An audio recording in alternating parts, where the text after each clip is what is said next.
Collacios, collacies, otra nueva ruta, en este caso aquí sigo en la isla de Gran Canaria y güey, toca subir Fataga, una subida que ya hice otras veces. Mira qué contorna más guapa y espectacular. Fataga aquí, la isla de Gran Canaria, una subida dura. Ya os voy a ir amosando más cachinos de vídeos. Mirad qué guapo la contorna. Venga, hasta ahora, hasta ahora.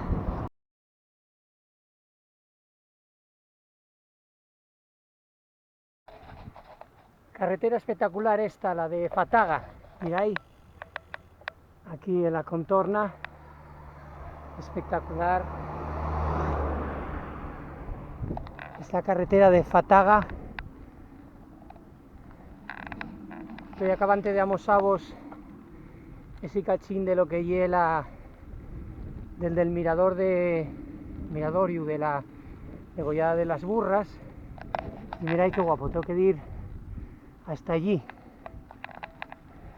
A ver si fallaríame que vos preste esto de Gran Canaria. Hasta ahora. Ahí tenéis Fataga.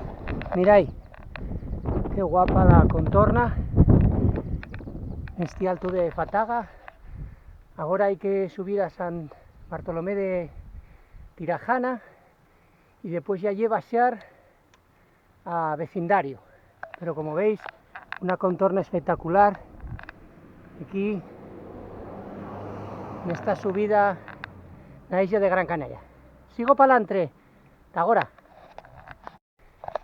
Voy aportando ya el cacho final, miráis, aquí ha pegado a Roquenublo, una vegada pasada San Bartolomé de Tirajana, y miráis qué contorna. Ya mucho no voy a subir más, que llevo ya 30 kilómetros subiendo, y más nada, voy a dejaros con les semelles, pero miráis que día más guapo, que contorna más guapa esta de Gran Canaria. Venga, voy a hacer el último esfuerzo. Venga, a ver si vos presta. T'ayudo, t'ayudo.